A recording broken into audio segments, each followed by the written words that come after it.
Depois de ouvirmos, esses hinos tão lindos, nós vamos estar ouvindo, a pregação da palavra de Deus com o evangelista Ricardo, que é também o meu irmão espiritual e meu irmão também carnal. Então ele vai estar trazendo a palavra do Senhor nessa noite e que nós possamos receber, porque eu tenho certeza que antes dessa palavra chegar até nós, ela já veio do coração do Senhor para o coração dele, para trazer o coração da sua igreja.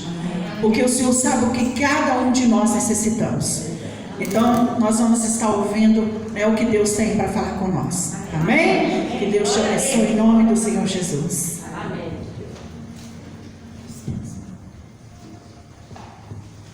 Graças a Deus. Estamos muito felizes nesta noite. Sem perca de tempo, irmãos, vamos abrir nossa Bíblia no livro de Mateus. Eu não sei se vou conseguir concluir essa mensagem, porque tem muita coisa para falar aqui, irmãos, mas eu vou ter que resumir aqui o máximo possível, amém? Amém. Mas Deus está no controle. Glória a Deus. Vamos ler o capítulo 14, versículo 22. Mateus, Evangelho de Jesus Cristo, segundo escreveu Mateus, capítulo 14, versículo 22.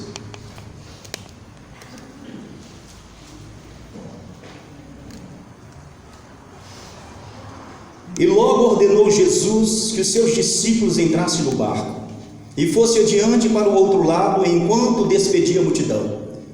E despedindo a multidão, subiu ao monte para orar à parte. E chegada já a tarde, estava ali só, e o barco estava já no meio do mar, açoitado pelas ondas, porque o vento era contrário. Mas à quarta vigília da noite, dirigiu-se Jesus para eles andando por cima do mar. E os discípulos, vendo-o andar sobre o mar, assustaram-se, dizendo: é um fantasma, e gritaram com medo. Jesus, porém, lhes falou logo, dizendo: tende bom ânimo, sou eu, não temais. E respondeu-lhe Pedro e disse: Senhor, se és tu, manda-me ter contigo por cima das águas. E ele disse: vem. E Pedro, descendo do barco, andou sobre as águas para ir ter com Jesus. Mas sentindo o vento forte, teve medo, e começando a ir para o fundo, clamou dizendo: Senhor, salva-me. E logo Jesus, estendendo a mão, segurou e disse: homem de pequena fé, por que duvidaste? E quando subiram para o barco, acalmou o vento. Então aproximaram-se os que estavam no barco e o adoraram, no dizendo: és verdadeiramente o Filho de Deus. Espírito Santo, em o nome de Jesus, eu me coloco, Espírito Santo, na tua dispensação. Se tu quiseres me usar nesta noite, Espírito Santo, seja feita a tua vontade. Fala aos nossos corações, fala ao meu coração. Enche-nos, Espírito Santo, com a tua presença e nos dê a tua graça, em nome de Jesus. Irmãos, diante dessa mensagem, eu gostaria de deixar aqui um tema para a igreja que diz assim: Jesus no controle, tudo vai bem. Jesus no controle, tudo vai bem. Mas talvez você pergunte assim: mas o negócio para o lado dos discípulos não estava bem, não. A coisa estava feia para o lado deles. E no capítulo 8 da outra tempestade que Jesus apaziguou, Jesus também estava dentro do barco e o bicho pegou lá. Mas o que nós temos que aprender com isso? Que Jesus dentro do barco não significa que nós estamos livres de passar por tempestades, mas significa uma coisa: Jesus não vai deixar o barco naufragar. É isso que é importante. Então, Jesus está no barco, tudo vai bem. Tudo vai bem, pode acontecer o que acontecer, Ele está no controle. Irmãos, diante desse texto, aqui voltando um pouco atrás, Jesus tinha recebido uma notícia muito triste, alguns versículos atrás, da morte de João Batista. E Jesus, naquele momento, o que ele resolve fazer? Chamou os discípulos e foi sair para um lugar deserto, foi sair para um lugar onde ele poderia ficar sozinho ali com os discípulos, mas quando ele chega naquele lugar, tinha uma multidão já aguardando a ele ali, e naquele momento a Bíblia diz que Jesus ele sentiu muita compaixão daquele povo, e os discípulos disseram assim: mestre, já está tarde, por que o Senhor não despede essa multidão aí? Jesus falou assim: dá a eles alguma coisa para comer. Pedro falou assim: Senhor, aqui só tem 5 pães e 2 peixes. Jesus falou: manda todo mundo sentar. E naquele momento Jesus ele realizou um dos maiores milagres do seu ministério público. Ele transformou aqueles pães e alimentou, segundo os historiadores, quase 15 mil pessoas. E ainda a Bíblia diz que sobrou 12 cestos ainda lotados, para vocês compreenderem a grandeza e a magnitude do poder de Jesus.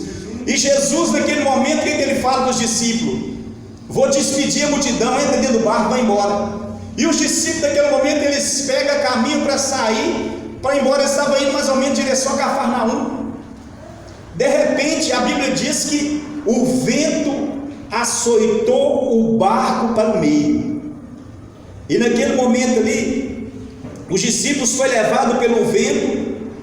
E aqui no versículo 23 aqui, diz: Jesus, e despedida a multidão, subiu ao monte orar à parte, e chegada a tarde estava ali só, e o barco estava já no meio do mar, açoitado pelas ondas, porque o vento era contrário. Naquele momento o vento, eles pegaram um pé de vento, eles estavam ali, a Bíblia chama aqui de mar, mas aquele ali era um lago, chamado de Mar da Galileia, porque ali tinha montanhas, e ali passava vários ventos ali, e batia naquele mar, e tinha ondas, como se fosse o mar mesmo. E os discípulos foram levados pelo vento, e o vento açoitou o barco. Quando chega aqui no versículo 24, a Bíblia diz que o barco já estava no meio do mar, açoitado pelas ondas, porque o vento era contrário. Mas à 4ª vigília da noite, dirigiu-se Jesus para eles, andando por cima do mar. Imagina só, irmão, até então, se você analisar o Antigo Testamento, você nunca vai ver registro de pessoas que andaram por cima das águas. Você vai ver registro de um mar abrindo, do Jordão abrindo, você vai ver registro de milagres, você vai ver registro de curas, mas até então não tinha nenhum registro de alguém que conseguisse andar por cima das águas. Então os discípulos, quando vê aquilo ali, os discípulos, quando olham aquela situação, eles olham assim e falam: o que é isso? Eles ficam desesperados, porque eles não sabiam que Jesus tinha esse poder de andar por cima das águas. E naquele momento, o que acontece? Os discípulos eles olham e pensam assim: só pode ser um fantasma, porque nós sabemos que Jesus cura, nós sabemos que Jesus ele ressuscita morto, nós sabemos que Jesus ele purifica leprosos, nós sabemos que Jesus ele acalmou a tempestade pouco tempo atrás. Agora, Jesus andar sobre as águas, isso não existe. Eu fico imaginando os discípulos nesse dilema, irmãos. E naquele momento eles ficam tão desesperados, eles gritam assim: é um fantasma. E naquele momento eles começaram a gritar que era um fantasma, porque o medo tomou conta do coração deles. O medo tomou conta da vida deles de tal maneira que eles começaram a gritar apavoradamente. Imagina, irmãos, você está andando, de repente, você está pescando, de repente você vê alguém andando por cima do mar, meu irmão. Se fosse eu ali também, não sei o que eu ia fazer, não sei se eu ia pular dentro do mar, não sei, eu só sei que eu ia ficar, talvez eu ia ter a mesma atitude que eles tiveram. E naquele momento ali, quando Jesus percebe que eles estavam assustados, aqui no versículo 26 diz assim: e os discípulos, vendo andar sobre o mar, assustaram-se e gritaram: fantasma. No versículo 27, Jesus, porém, lhes falou logo, dizendo: tende bom ânimo, sou eu, não temais. E diante dessa resposta de Jesus, Pedro naquele momento responde: Senhor, se é tu mesmo, peça que eu vá ao encontro do Senhor andando sobre as águas. O que Jesus fala? Jesus fala com ele assim: vem. Jesus naquele momento chama ele, e respondeu Pedro e disse: Senhor, se és tu, manda-me ter contigo por cima das águas. E ele disse: vem. E Pedro, descendo do barco, andou sobre as águas para ir ao encontro de Jesus. Esse versículo, ele nos ensina algumas lições aqui, ó. Primeira coisa, nós nunca devemos fazer algo inusitado sem antes consultar o mestre. O que Pedro diz? Pedro, enquanto anda aquele mar ali, e ele chega: Senhor, mas se é o Senhor mesmo, peça que eu vá aí ao encontro do Senhor por sobre das águas. Jesus foi e falou assim: ele vem. Às vezes nós queremos fazer as coisas sem consultar o Senhor primeiro. Ah, quer saber de uma coisa? Eu vou fazer por minha conta. Eu vou nesse negócio aí, porque Deus está comigo. Eu vou nesse negócio aí, porque Deus, a Bíblia diz que 1000 cairá ao teu lado, 10.000 do direito será atingido. Mas nós temos que entender uma coisa, irmãos.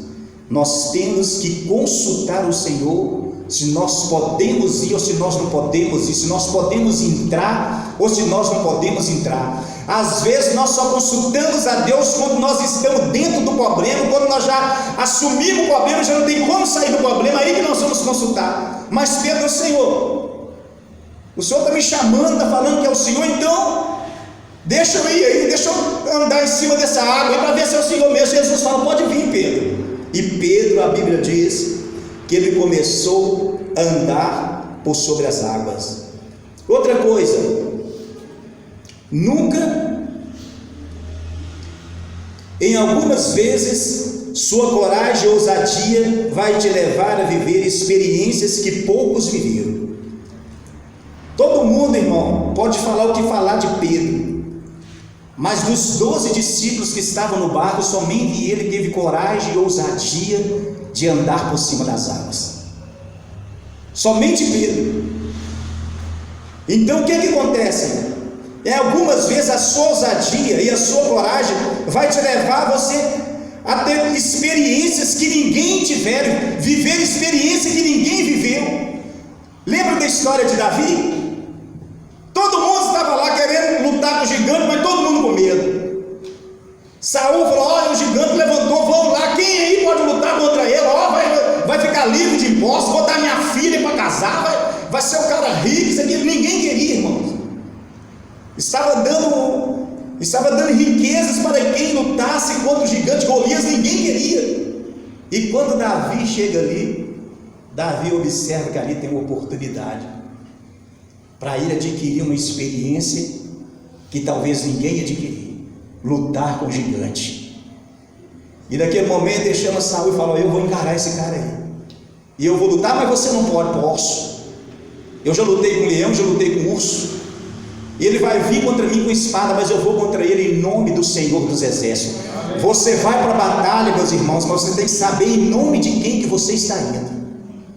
Você vai para a luta, você tem que saber em nome de quem que você está indo. A sua confiança tem que estar em Deus. A nossa confiança não pode estar na nossa própria força, nem na nossa própria habilidade. Se nós começar a confiar na nossa própria força, nossa própria habilidade, nós vamos ser frustrados, porque nós somos falhos, somos fracos.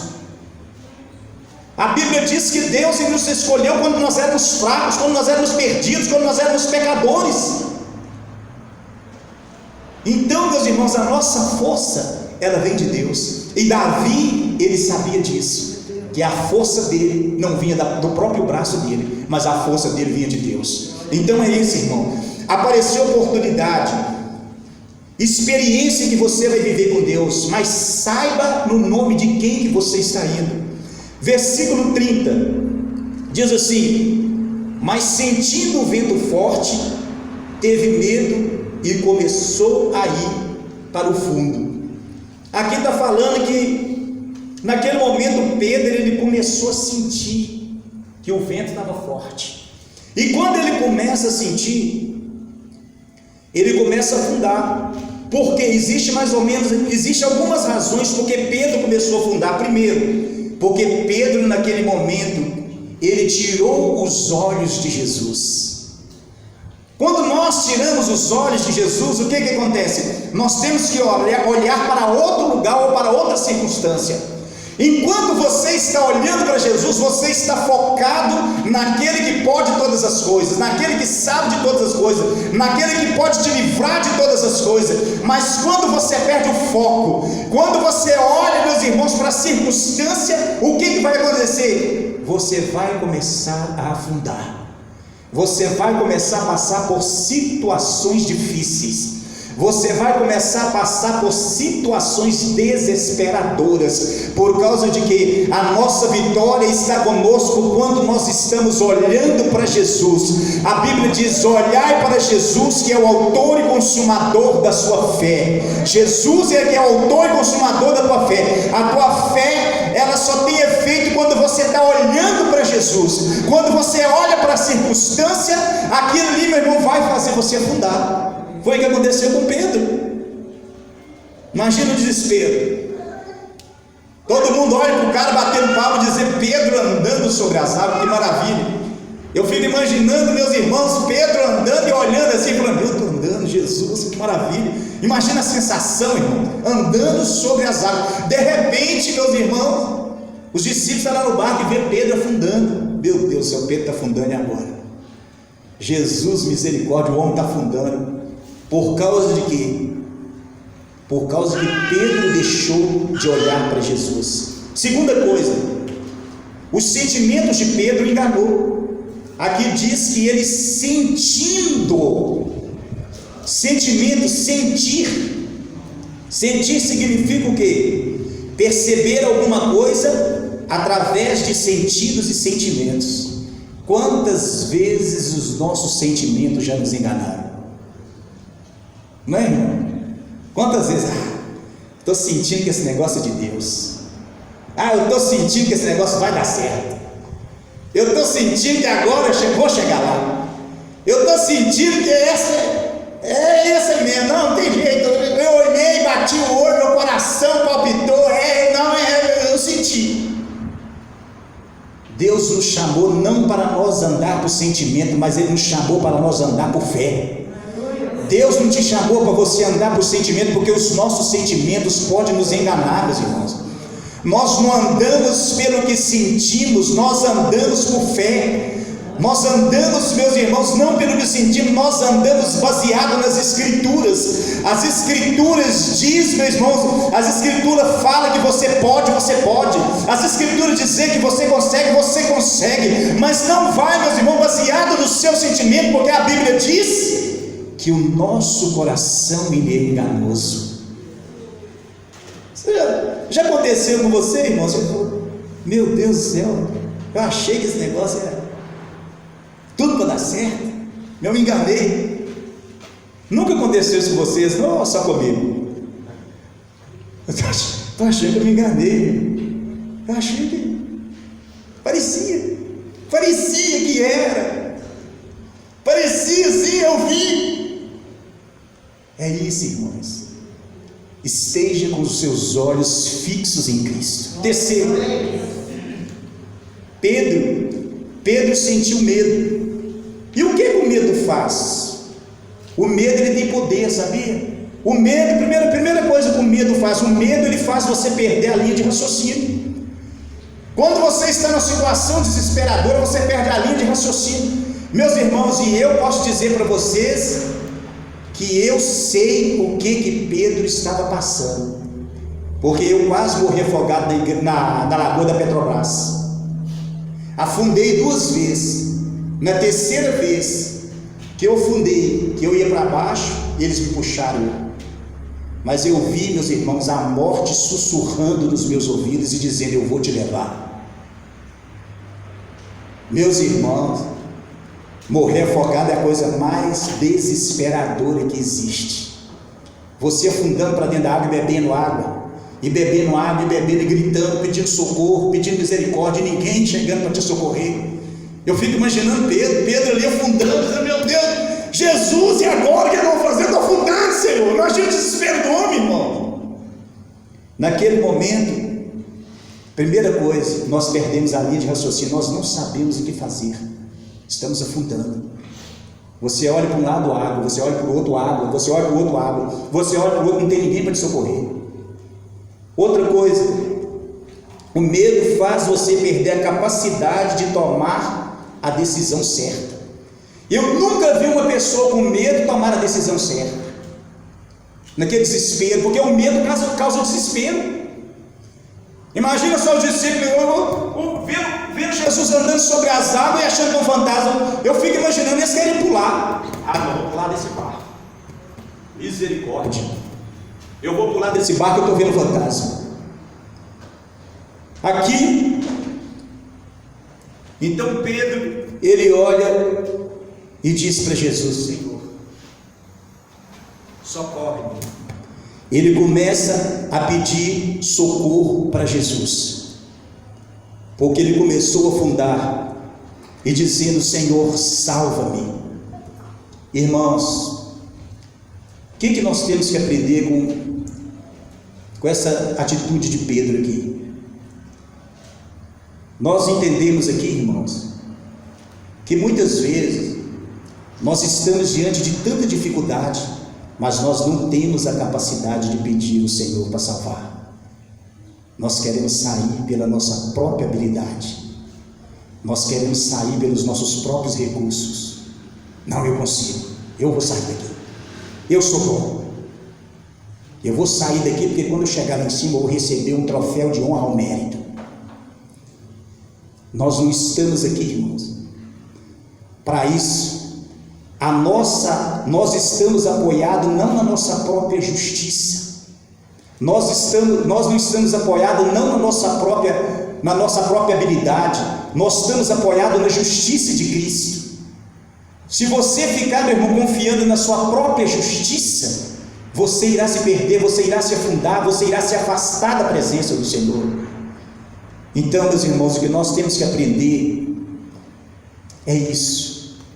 Sempre que você estiver enfrentando a dificuldade no fundo do poço, não tenta sair com a sua própria força, não tenta sair com a sua própria habilidade, não.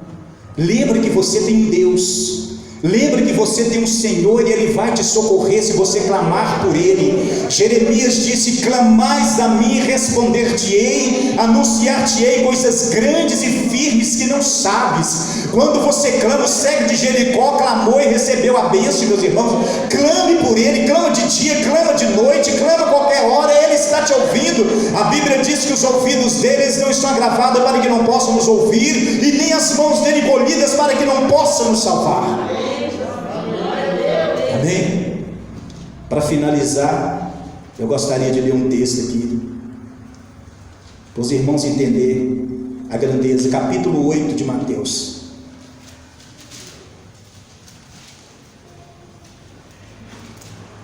Capítulo 8, versículo 27.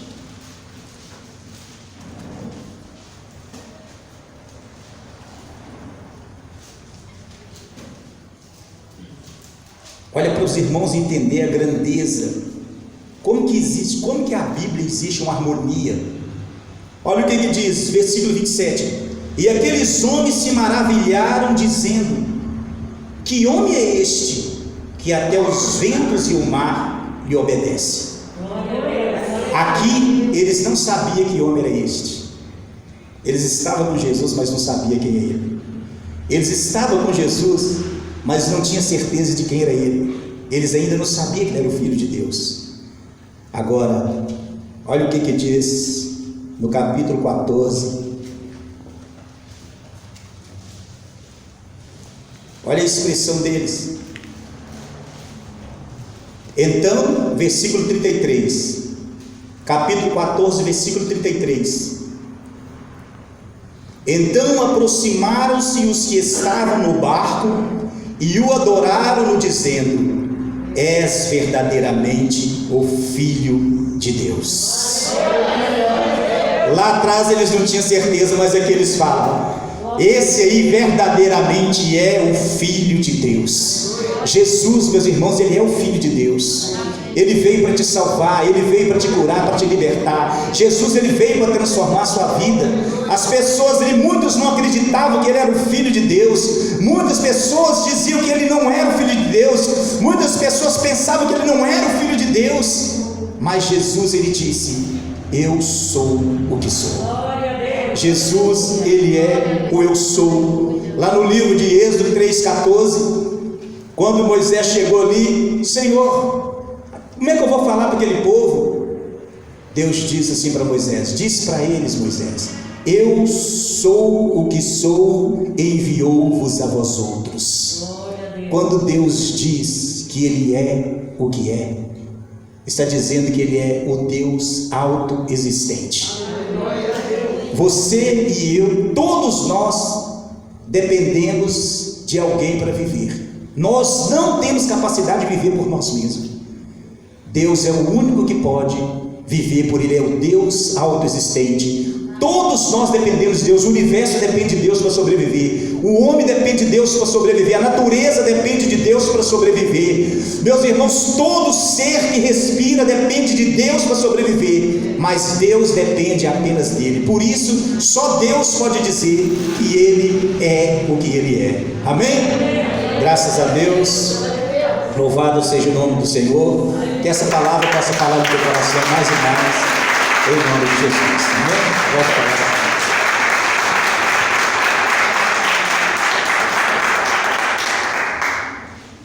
Glória a Deus. Glórias a Deus. Deus tremendo, poderoso. Nós vamos agora, diante dessa palavra trazida para o nosso coração, nós vamos clamar este Deus que tudo pode. Nós vamos fazer como o salmista fala no Salmos 37, entrega o teu caminho, Senhor, confia nele e ele tudo fará. Tudo. O que você tem para colocar no altar deste Deus hoje? Vamos colocar junto. Vamos nos colocar de pé. Eu quero que você busque lá no seu ser, lá na sua alma, no seu coração. O que você precisa que Deus, ele mova na sua vida. E eu quero que você coloque diante dele agora, porque ele está aqui. A presença dele, ela é real aqui neste lugar. Querido Deus e Pai, eis aí a tua igreja. Senhor, eis aí este povo que saíram do seu lar para estar aqui, Senhor, buscando do Senhor. Porque nós sabemos, Senhor, que o Senhor é um socorro bem presente na hora da angústia, que o Senhor é a nossa fortaleza, é o nosso refúgio.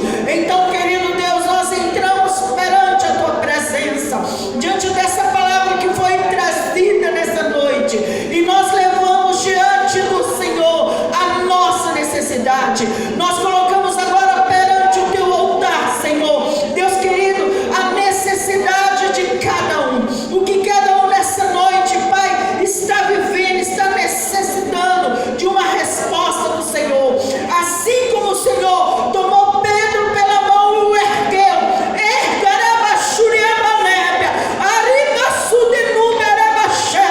essa pessoa agora, Senhor, nessa causa, que ela se coloca diante do teu altar, perante a tua presença.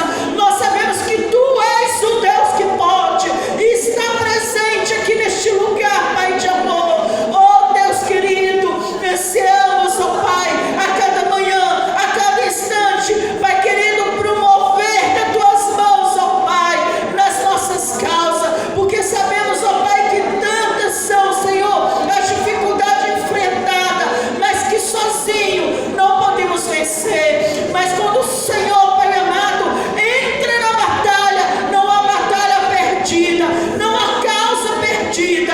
Então eu entrego agora diante do teu trono, eu entrego perante a tua presença cada necessidade, eu coloco diante de ti, Pai amado, em nome de Jesus, cada petição, Pai querido, e eu ministro agora o teu poder em ação. Ah Deus, as tuas mãos agindo em favor dos teus filhos, e ministro, Pai, a tua bênção, a tua vitória, em nome de Jesus e em nome de Jesus. Amém. Amém. Que Deus abençoe todos vocês. Em nome de Jesus, eu quero agradecer o evangelista Ricardo, e a todos vocês também que estão aqui conosco, e vamos crer porque o nosso Deus é fiel. Amém? Glórias a Deus. Pode ser